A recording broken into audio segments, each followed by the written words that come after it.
Selamat datang di podcast POV-nya anak muda.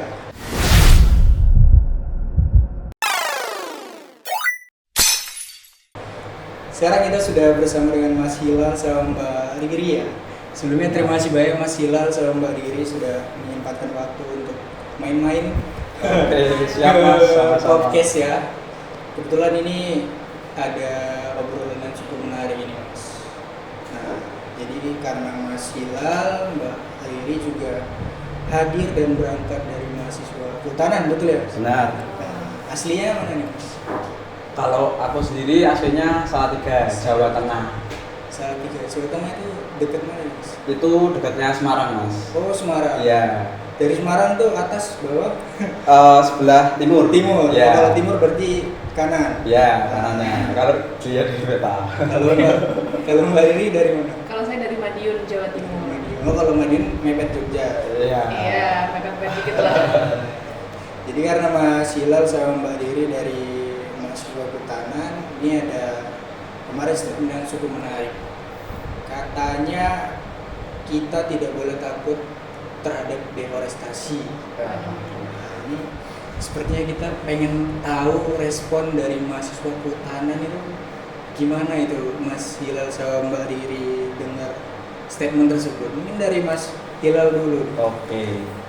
Mungkin ini deforestasi terkait yang sawit itu ya Mas ya? Iya benar. Oke, kalau dari saya sendiri terutama resah ya Mas terutama karena memang kalau kita lihat secara kembali lagi ke dasar itu kan ada yang namanya kawasan hutan dan bukan kawasan hutan. Kawasan itu adalah suatu wilayah yang ditunjuk oleh pemerintah untuk dibutuhkan untuk memang hutan. Kalau kawasan non hutan berarti ya sebaliknya seperti itu. Sedangkan yang menjadi permasalahan itu kalau nanam sawit di dalam kawasan hutan itu yang bikin resah saya pribadi seperti itu Mas. Dan statementnya pun kan 20 juta hektar ya Mas ya. Itu sangat luas, hampir 2 kali Pulau Jawa. Iya. Bisa dilihat aja mungkin nanti seperti apa kalau memang itu memang terjadi, dampaknya pasti banyak banget sih Mas.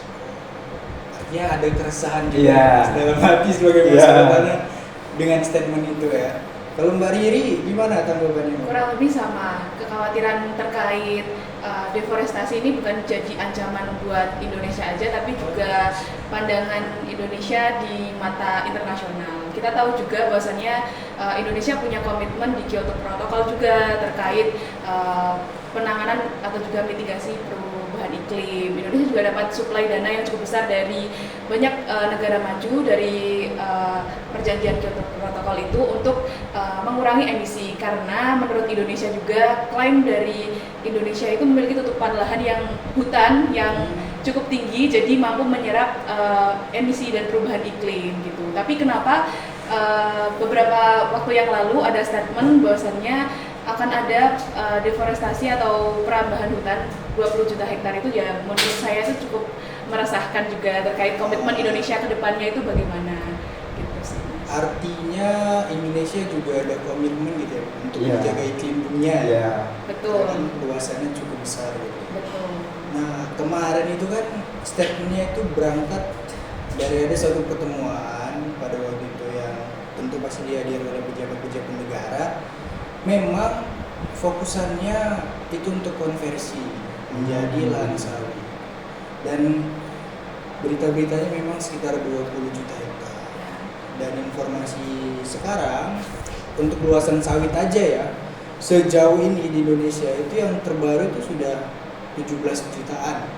Di angka 17 jutaan terakhir kalau tidak salah di tahun 2023 atau 2024. Artinya 20 juta ini kan lebih dari 2 kali Iya. pada sekarang. Iya. Itu kita belum tahu tuh yang mana yang mau Iya. dibuka gitu. Iya. Dan ada juga statementnya kemarin bahwa loh sawit kan pohon, ada daunnya, terus menyerap karbon Iya. dioksida juga. Itu sebenarnya kalau ditinjau dari ilmu kehutanan, apa yang menjadi perbedaan spesifik atau perbedaan yang masyarakat belum banyak yang tahu gitu Mas terhadap sawit dan hutan, tanaman sawit dan hutan. Ini apa bedanya yang bisa dijelaskan ke Oke. kawan-kawan juga Mas? Mungkin yang pertama itu dari KLHK sendiri ya Mas, saya lupa Permen tahun berapa, nomor berapa itu mengeluarkan bahwa sawit itu bukan tanaman kehutanan, tapi tanaman perkebunan. Nah, dari situ sendiri kan kita udah tahu jelas-jelas sawit bukan tanaman kehutanan, di mana mungkin ada banyak sekali perbedaan antara misal perkebunan sawit dan hutan itu sendiri, karena dari struktur tasuk-tasuknya, kalau sawit itu hanya satu layer dan hutan itu banyak, itu juga bisa mungkin nanti lari ke bagaimana mereka mencegah erosi. Kalau hutan, kalau sawit langsung bisa air itu lari atau gimana seperti itu, dan mungkin itu bisa ditinjau ulang dan memang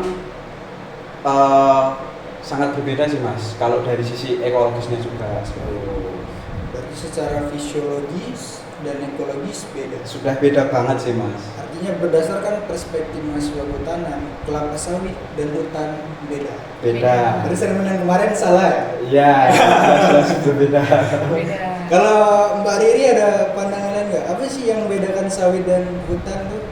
Jelas berbeda, karena sebetulnya kalau dilihat dari definisi deforestasi itu kan perubahan bentuk ya dari hutan jadi non hutan gitu, konversi. Nah, kenapa mungkin kelapa sawit ini tidak disebut deforestasi? Itu mungkin beberapa pihak menyebutnya adalah sawit ini pohon. Padahal dari segi anatominya saja, itu kelapa sawit itu bukan sama dengan pohon, karena ada beberapa syarat yang mengharuskan seperti adanya kambium, terus dikotil, seperti itu tidak terpenuhi di kelapa sawit. Jadi memang secara anatominya sendiri itu memang kelapa sawit itu bukan pohon. Mungkin kita istilah awamnya ya, kalau kita nyebut pohon kelapa itu pohon pisang, itu kan pohon ya, depannya pohon. Cuman itu hanya istilah awam yang digunakan oleh masyarakat. Tapi secara akademis dan juga anatomi tumbuhan itu bukan pohon begitu. Jadi kalau misalkan nanti mungkin bisa kelapa sawit ini ditanam di kawasan hutan dengan basis agroforestry lah atau apa, tapi perlu diingat bahwasanya agroforestry itu tentu persen tanaman hutan atau kayunya itu lebih besar daripada jenis tanaman yang lainnya atau sawit gitu. Jadi kalau misalkan mau dibuka untuk perkebunan sawit atau kelapa sawit semua monokultur, karena kita sering melihat bahwasanya perkebunan sawit itu monokultur ya, jarang yang ada menggunakan skema dengan buah atau dengan tanaman kayu yang lainnya, karena mungkin mengurangi produktivitas dari kelapa sawitnya itu sendiri. Nah, jadi kalau memang definisinya kelapa sawit itu bukan tanaman kehutanan atau bukan pohon, itu maka jelas deforestasi. Oh, saya cukup menarik soal agroforestry tadi. Iya. Dari ini saya juga baru dengar. Kalau dari tinjauan kawan-kawan kehutanan sekarang ini ya, ada nggak sih suatu wilayah kah, atau perusahaan kah, atau istilahnya di masyarakat yang menerapkan agroforestry Di sawit. di ruang lingkup Di ruang sawit, lingkup. ya, Di ruang apapun lingkup itu, sawit. cuman kan dalam konteks sawit. Ya. Contoh konkretnya itu apa gitu? Kalau saya pribadi ya Mas, sejauh ini belum menemukan sih Mas yang belum menerapkan ada. seperti Yang itu. menerapkan belum ada. Ya, tapi mungkin ada beberapa tim dosen itu punya proyek namanya jangka benah Mas, di mana jangka benah, di mana itu adalah menangani keterlanjuran sawit yang ada di dalam kawasan hutan, di mana sawit yang udah ada di dalam kawasan hutan itu pengen dikembalikan ke hutan, di mana caranya tadi ya pakai agroforestry itu pelan-pelan gitu. Mungkin demplotnya itu udah ada, tapi kalau yang secara real dari masyarakat atau perusahaan atau negara yang menerapkan agroforestry saya belum pernah tahu atau dengar sih Mas. Demplotnya sudah. Ya itu pun dari yang tadi jangka benah itu. Artinya kan barangkali mereka ntar juga beralasan gimana bentuknya gitu. Iya. Apa yang harus kita lakukan gitu.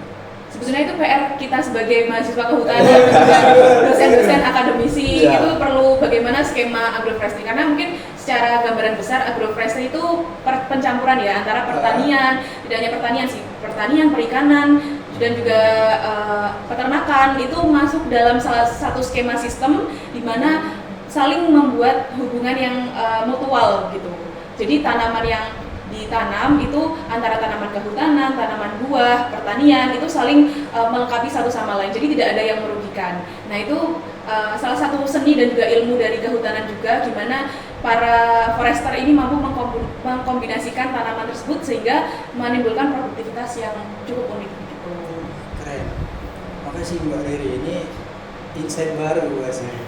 Artinya kan kalau kita bisa menerapkan agroforestry ini, nggak hanya ruang lingkup kehutanan dan perkebunan aja ternyata. Iya. Perikanan masuk, Masuk. kan masuk. Iya. Tapi kalau kita jadikan agroforestry ini sebagai cita-cita di masa depan, memungkinkan nggak? Sangat memungkinkan. Dan Karena diharapkan. iya, Ya. diharapkan. Karena kalau kita lihat di hutan rakyat ya khususnya, masyarakat sekarang nggak mungkin nanam cuman pohon kayu saja. Iya. Karena masyarakat juga membutuhkan hasil dari pertanian yang bisa diolah dengan cepat. Kan kalau misalkan tanaman kayu kehutanan itu ya mau tidak mau hasilnya itu lama, seperti 10 tahun, paling cepat ya 10 tahun itu. Nah, maka dari itu adanya agroforestry ini sebuah skema di mana masyarakat juga bisa merasakan hasil yang cepat dari tanaman pertaniannya, tapi juga tetap mempertahankan ekologis dari tanaman kehutanannya itu. Gitu. Karena kan memang dari kacamata pribadi saya ya, Mbak Riri dan Mas Vila, kenapa saat ini orang-orang atau pihak-pihak di luar sana itu kuat sekali gitu ya menggenjot kelapa sawit ini, karena mereka pasti kan orientasinya secara ekonomis gitu. Iya. Keuntungannya besar sehingga apapun itu pasti akan diupayakan. Nah kalau kita berbicara ruang lingkup kehutanan, itu kan skup untuk ekonomisnya itu kecil. Iya. Nah kalau kita terapkan agroforestry ini dengan melibatkan elemen-elemen lain, artinya kita bisa memperluas skup ekonominya. Benar Mas. Sangat bisa. Ini cukup menarik buat saya dan sepertinya akan kita nantikan. Ya tapi kalau kita kembali ke kelapa sawit tadi, hutan ini mau dibuka jadi lahan kelapa sawit. Jelas kelapa sawit memang tanaman monokultur. Kemudian kemarin ini statementnya sama, walaupun ada beberapa pihak yang mengaminkan, ada beberapa pihak membantah juga gitu. Tapi kalau dari sudut pandang kehutanan jelas berbeda ya, Mas. Jelas menolak sih Mas. Jelas menolak. Iya. Khususnya Bulak Sumur. Ya. Karena mungkin ada kehutanan-kehutanan yang lain yang Ya. bukan dari Bulak Sumur Ya. atau mungkin bisa berstatement juga di sini setelah ini diupload ya, kita nggak tahu ya kan. Bulak Sumur menolak disamakan dengan hutan. Iya, betul. Oke, clear ya, konkret di Clear. situ ya. Clear. Oke, nice. Kemudian kalau kita berbicara dampak ya, Mas. Hutan ini kan selama ini memang menjaga kestabilan iklim, mulai dari suhu, air, apa segala macam manajemen alam ini kan sebagian besar kontrolnya ada di hutan tanpa disadari gitu. Iya. Artinya secara ekonomis memang mungkin bisa dipandang rendah atau diremehin. Tapi kalau untuk urusan keamanan dan kenyamanan kita manusia dan keanekaragaman hayati di dalam ini kan hutan masih menjadi kunci.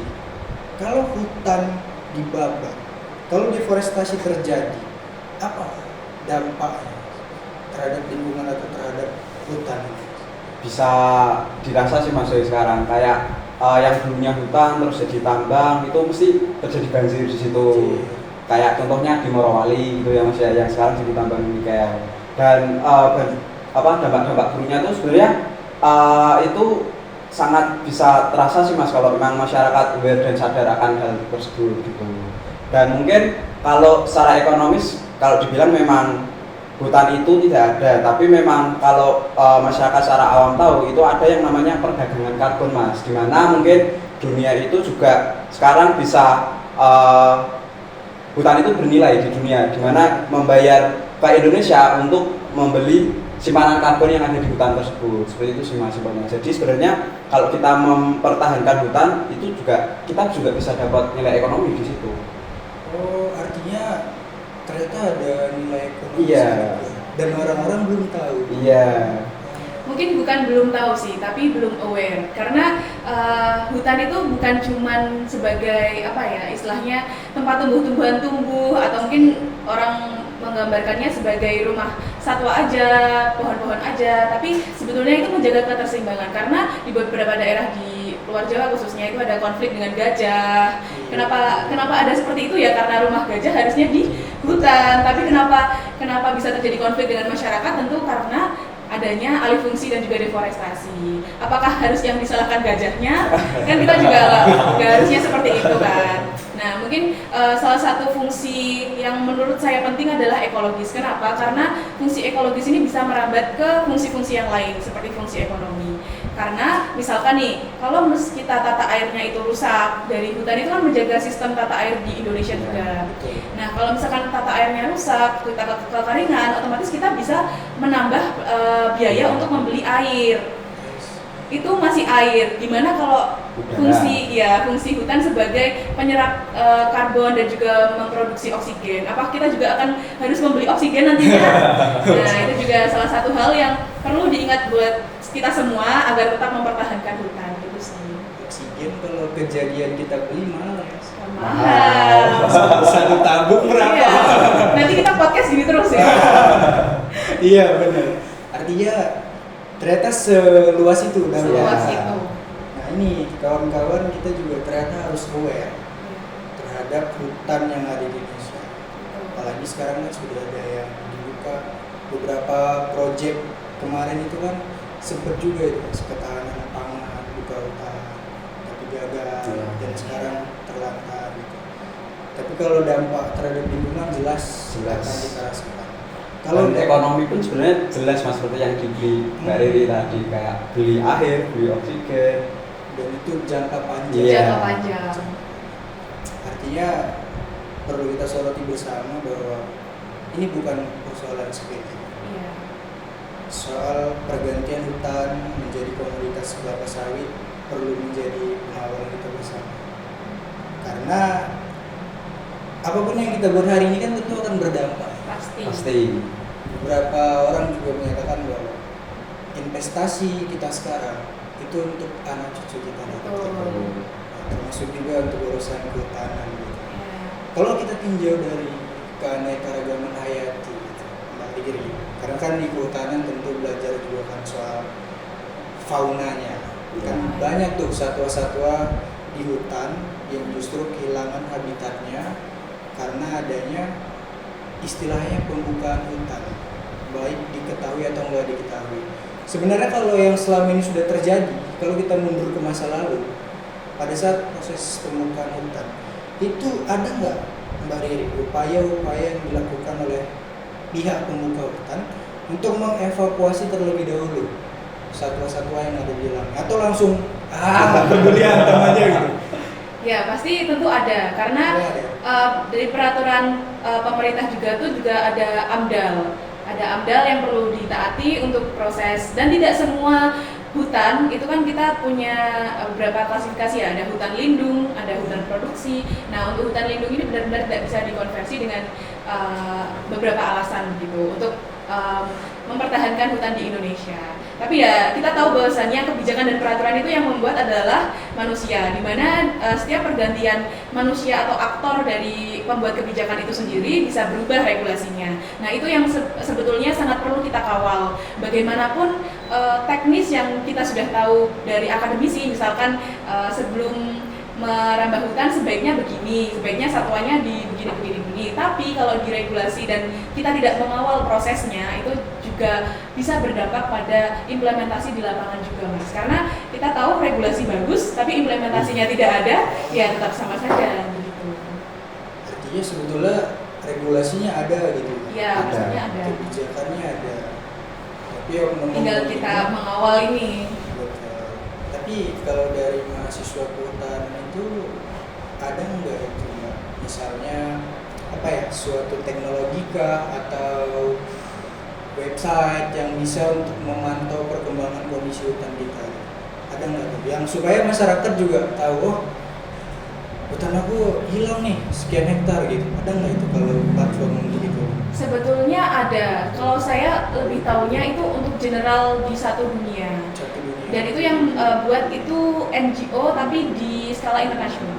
Tapi kalau untuk di Indonesianya saya juga belum tahu dan belum pernah mengecek apakah data tersebut itu adalah, karena cukup sulit juga gimana di suatu tempat ada deforestasi dan itu diklaimkan di datanya, dan itu cukup sulit kalau kita nggak punya monitoring real di lapangan dan sistemnya bagaimana, itu juga cukup sulit. Mungkin deforestasi ini bisa salah satunya dicegah dengan adanya sistem lacak bala kayu. Jadi kalau saat ini di kehutanan itu ada SPLK. yang dimana kayu-kayu yang dijual di Indonesia itu harus ada sertifikatnya juga. Jadi tahu ini dari hasil deforestasi atau bukan, begitu. Jadi memang sudah ada regulasinya, tapi untuk implementasi lagi-lagi balik ke implementasi ya Mas. Iya. Belum seoptimal itu kalau bisa saya bilang. Iya, artinya kan untuk mengawal hutan yang seluas itu ya. Iya, betul. Kadang-kadang kecolongan aja gitu ya. Ternyata sudah terbuka. Iya. Tapi kalau misalnya ada pihak-pihak yang membuka hutan disengaja gitu ya, baik atas nama personal ataupun perusahaan, itu kita bisa istilahnya komplain nggak?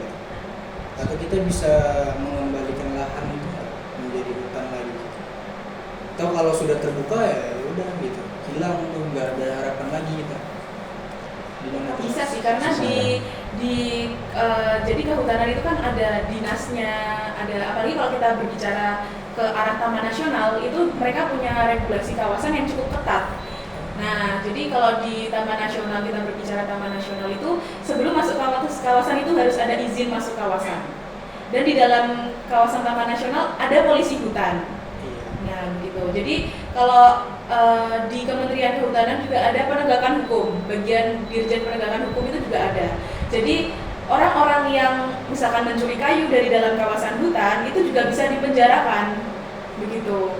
Jadi sebuah pelanggaran bahwasannya menebang kayu terus dipenjara itu ya tetap ada regulasinya, begitu.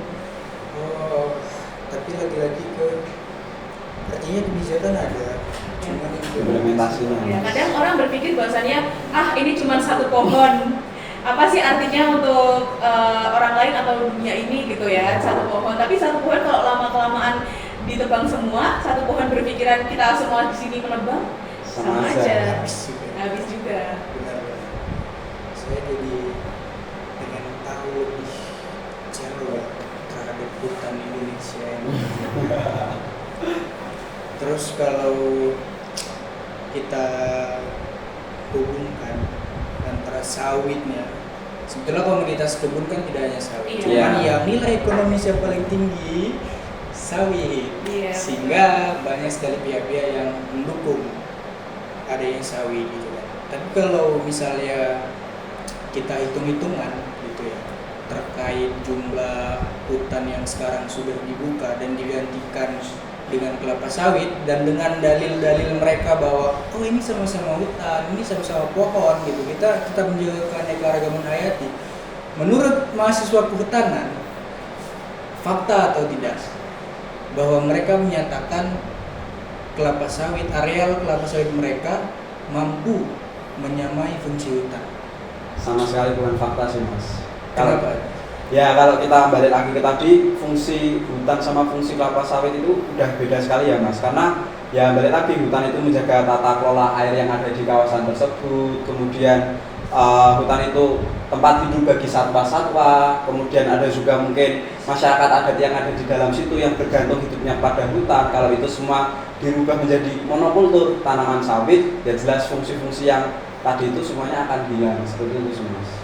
Apapun pembelaan mereka ya. Ya, tapi memang kalau ekonomi dari sekarang memang sawit sih masih. Iya, Ya. kami mengakui itu ya.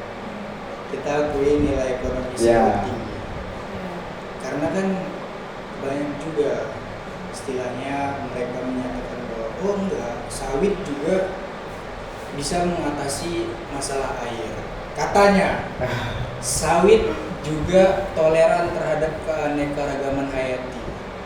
Tapi faktanya enggak ya. Enggak sama sekali. Mungkin ini sih Mas, yang lebih jelas adalah kalau bisa pun itu tidak akan menandingi samanya dengan hutan, karena hutan itu memang ekosistem yang cukup kompleks. Mungkin Mas-mas di sini pernah ke ekowisata seperti hutan bangunan atau apa, itu kan pasti merasakan bagaimana iklim di hutan itu berbeda. Dengan Mas-mas mungkin udah pernah ke perkebunan sawit yang sama aja, sama-sama kayak kita di ruangan ini gitu. Yeah. Nah, salah satu keistimewaan hutan itu yaitu membuat iklim mikro yang merasakan oh kok di sini sejuk ya, kok di sini itu ya. Mungkin itu yang sangat-sangat tidak bisa digantikan oleh perkebunan sawit yang monokultur.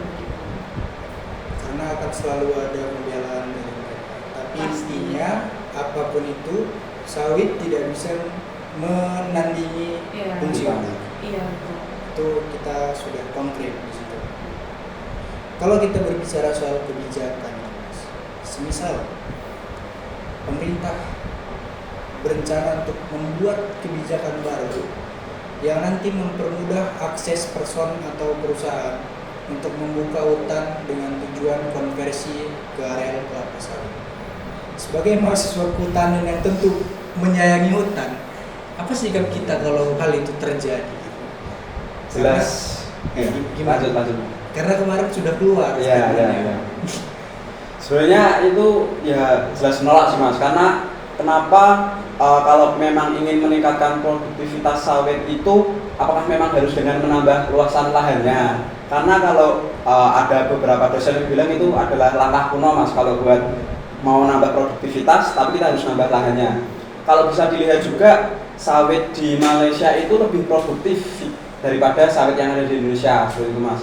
Dan kenapa kita nggak fokus aja, misal dalam 1 hektar itu bisa menghasilkan 7 ton sawit, terus kita bisa tingkatkan juga ke 8 ton gitu. Kenapa kita nggak fokus dalam pohonnya itu aja untuk meningkatkan produktivitasnya? Kenapa harus malah menambah luasan lahannya? Gitu sih Mas, kalau dari aku yang disayangkan di situ. Seharusnya kayak badan-badan riset nasional BRIN gitu, mending fokus riset ke nambahin produktivitas sawit itu daripada kita memang harus menambah luasan lahan sawit yang mengorbankan hutan ini tadi, gitu sih Mas. Betul. Karena kemarin juga ada faktor dari kita kan sekarang mulai produksi B40 ya. Iya. Biodiesel itu. Iya. Bahwa 40% dari 100% itu bahannya dari minyak kelapa Iya, sawit. sawit. Dan sisanya solar gitu. Iya. Sehingga mereka langsung gebu-gebu gitu kan. Ini kita harus ekstensifikasi. Harus buka hutan gitu. Tapi ternyata masih ada upaya yang bisa dilakukan. Masih bisa sih Mas. Dan banyak banget, salah satunya juga mungkin peremajaan sawit rakyat gitu Mas. Kalau kita ketahui dari mungkin statement dosen itu sawit rakyat itu udah umurnya terlalu tua, jadi produktivitasnya turun, dan pemerintah seharusnya membantu untuk fokus ke situ untuk permudahan kembali sawit rakyat agar produktivitasnya meningkat. Mungkin itu juga menjadi salah satu opsi yang bisa kita berikan gitu sebenarnya. Kemudian kalau kita berbicara hutan, tapi bukan hutan primer ya, hutan yang istilahnya dia sudah pernah dibuka, atau katakanlah semak belukar gitu ya, atau katakanlah lahan tandus kosong yang tidak ada isinya, kemudian kita konversi atau kita tanam ke kelapa sawit. Kalau dari kacamata kehutanan, setuju nggak dengan hal itu? Mungkin dari ini dulu, mungkin bisa berbeda bisa sama ya Mas ya. Santai. Kalau dari saya sendiri tentu tidak setuju. Kenapa? Karena fungsi, balik lagi tadi, fungsi hutan itu akan berbeda dengan tanaman yang bukan hutan. Otomatis sistem yang terbentuk di ekosistemnya itu juga akan berbeda kalau menurut saya sendiri. Dan juga kalau dibilang kita misalkan semak belukar menumbuhkan menjadi hutan, itu tidak semudah membalikan telapak tangan sebetulnya. Di lapangan itu cukup sulit melakukan rehabilitasi hutan dan lahan. Melakukannya itu gampang, tapi untuk membuatnya itu berhasil kembali menjadi hutan itu cukup sulit. Bagaimana jika nantinya itu dikonversi menjadi yang perkebunan yang lain, perkebunan, kemudian nantinya akan dikembalikan lagi ke hutan, itu pasti juga cukup lebih sulit. Jadi saya sendiri pribadi ya alangkah baiknya jika hutan itu tetap menjadi hutan sesuai fungsinya. Kalau saya Mas, saya setuju tapi dengan syarat. Kan kalau yang dibilang diri tadi untuk mengembalikan ke hutan itu memang sesusah itu ya Mas, kalau memang itu sebuah lahan kritis. Kalau saya, kalau memang mau dibuat perkebunan sendiri itu nggak apa-apa, tapi dengan syarat mungkin dengan sistem agroforestry yang kita bilang di depan tadi. Siapa tahu dengan adanya percampuran sawit dan itu untuk mengembalikan dengan perlahan-lahan itu lebih mudah dan bisa memiliki nilai ekonomi juga, gitu sih Mas. Artinya ada tawaran konsep untuk mencari titik tengah. Nah, kalau terlibat dalam penyusunan kebijakan, kira-kira itu akan diperjuangkan atau tidak? Mas Hilal, dari kawan-kawan kehutanan. misal akan ada pembentukan kebijakan, diperjuangkan atau tidak untuk konsep agroforestry atau gagasan-gagasan baik lainnya yang pro hutan?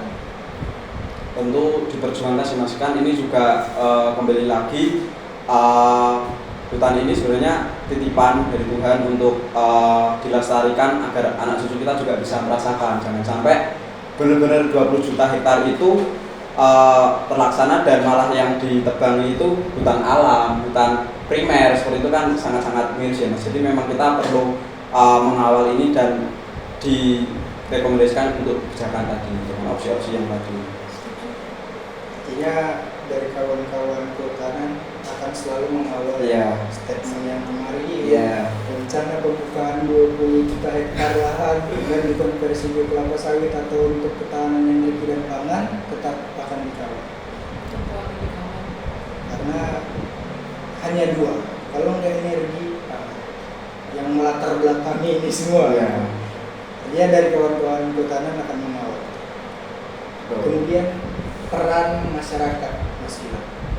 Kan tidak semua masyarakat paham mengenai konflik antara sawit dan hutan, antara sawit dan satwa, antara sawit dan ekosistem. Tidak semua masyarakat tahu hitung-hitungan soal itu. Mereka hanya melihat, oh nilai ekonomi sawit tinggi. Peran kita sebagai masyarakat agar punya istilahnya kesadaran akan hal itu apa itu, Mas Gilang? Peran masyarakat untuk lebih aware gitu ya, Mas. Benar. Kalau di saya sendiri itu sebenarnya apa ya Mas, kadang udah jujur aja ya Mas, udah hopeless sih Mas melihat masyarakat Indonesia ini yang apa-apa kalau lihat thumbnail aja langsung udah digas, oh ini oke, belum terus lebih lanjut. Kalau dari aku sendiri ya harapannya untuk bisa meningkatkan literasi sih Mas masyarakat, lebih ke ditelisik lagi apa itu dibaliknya, apakah ini memang berdampak baik bagi kita atau enggak. Karena ya kalau memang sekarang terasa enaknya tapi nggak tahu nanti ke depan kita bakal seperti apa. Kalau saya mungkin sedikit berbeda dengan Hilal karena ini merupakan peran generasi muda. Karena kenapa? Berdasarkan data juga, kalau populasi generasi muda di Indonesia ini kan cukup banyak ya, bahkan sangat banyak karena kita mau mencapai Indonesia emas katanya, gitu. Katanya. Nah, jadi kalau misalkan berawal dari hal-hal kecil, misalkan Mas atau saudara-saudara di sini punya keluarga yang saat kumpul keluarga pulang, nah itu mungkin pembahasannya terkait bagaimana awareness pentingnya hutan untuk keberlangsungan hidup gitu. Karena mungkin orang-orang yang tinggal di perkotaan jauh dari hutan itu tidak merasakan dampaknya kalau kehilangan hutan. Nah mungkin kita tidak merasakannya sekarang, tapi nanti ketika kita tua mungkin kita akan merasakan apa yang mungkin kita perbuat sekarang. Jadi lebih meningkatkan awareness-nya melalui dari obrolan-obrolan kecil, mungkin membuat podcast seperti ini juga meningkatkan awareness juga. Karena kalau kita meningkatkan literasi pun Indonesia sekarang untuk meningkatkan tingkat literasinya juga lumayan susah gitu. Jadi dari obrolan, karena menurut saya Indonesia itu akrab ya, cukup kalau ketemu orang dikit ngobrol, kemarin gitu ngobrol. Jadi dari obrolan kecil itu sih kita perlu meningkatkan awareness. Saya juga belum banyak melihat kalau dari anak-anak muda bersuara gitu. Artinya Mbak Riri dan Mas Hilal hari ini berani bersuara dan mengajak mengajak kawan-kawan lain untuk bersuara. Boleh Mbak Riri langsung ke kamera untuk mengajak ini supaya kita menggugah gitu ya, supaya kita menggugah semangat kawan-kawan anak-anak muda. Janganlah sepele ya terhadap hal ini. Boleh Mbak Riri? Sebenarnya gini sih buat teman-teman yang di sana. Yang itu oke. Jadi buat teman-teman di sana, apapun opini kalian itu tidak ada yang salah. Dan kadang di lingkungan sekitar kita itu apa sih kalau misalnya kita nge-post di Instagram gitu ya, terus berbicara tentang sawit atau berbicara tentang apapun topik yang ingin kalian bawa, dianggapnya sok kritis, kamu sok aktivis gitu. Padahal itu adalah salah satu langkah yang penting yang bisa kita lakukan untuk meningkatkan awareness di masyarakat gitu. kalau Indonesia ini sedang tidak baik-baik saja gitu. Jadi jangan malu, jangan merasa kalau misalkan orang ngupload di story terus ini nih sok kritis nih cuman ngupload, padahal itu merupakan salah satu untuk memperjuangkan isu-isu yang benar-benar ada di Indonesia.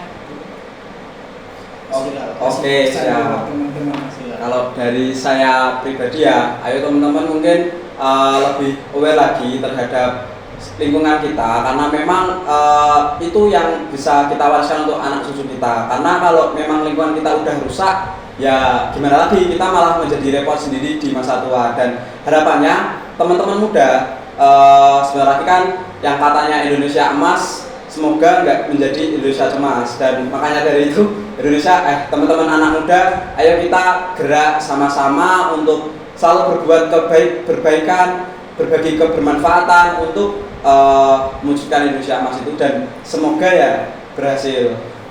Amin. Nice. Keren ya. Nah, jadi tapi saya sebelum nanti kita berakhir ya Mas Ila, ini cukup mendalam juga pertanyaan. Kalau nanti kita ada diskusi dengan elemen-elemen lain, katakanlah kekebunan atau teman-teman lingkungan atau teman-teman ekonomi, kawan-kawan dari kehutanan, apakah siap untuk hadir ke dalam ruang diskusi itu? Siap sih, siap. Nanti kita akan bahas soal Iya. kehutanan dan dampak-dampak lebih jauh lagi. Ya, tapi mungkin yang perlu digarisbawahi adalah di forum diskusi itu tidak ada selalu menang dan kalah atau apa, tapi kita forum terbuka untuk mengetahui perspektif dari perkebunan itu seperti ini, kita dari kehutanan itu diajarinya seperti ini, sehingga nanti menciptakan suatu forum diskusi yang membangun dan juga mungkin juga bisa menjadi saran dan solusi untuk pemerintah untuk menerapkan tujuan-tujuannya. Saya sudah dapat beberapa poin yang menarik dan beberapa hal baru saya tahu juga malam hari ini, dan mungkin kawan-kawan anak muda, masyarakat juga baru tahu. Kalau kita lihat dari sisi kehutanan sawit, apapun ceritanya tidak bisa kita samakan dengan itu. Ya. Kalau kita ingin mengkolaborasikan dari kehutanan juga ada solusinya. Iya. Solusinya dari Agroforestry. Jadi kawan-kawan, ternyata ada solusi yang cukup menarik dari kawan-kawan kehutanan agar nilai ekonomis dari tanaman kelapa sawit tidak hilang, kemudian fungsi-fungsi hutan tidak hilang dengan penerapan agroforestry. Jadi mari sama-sama kita kawal dan kita dukung gagasan bagus, gagasan baik dan luar biasa yang dilahirkan oleh kawan-kawan kehutanan dan anak-anak muda di luar sana.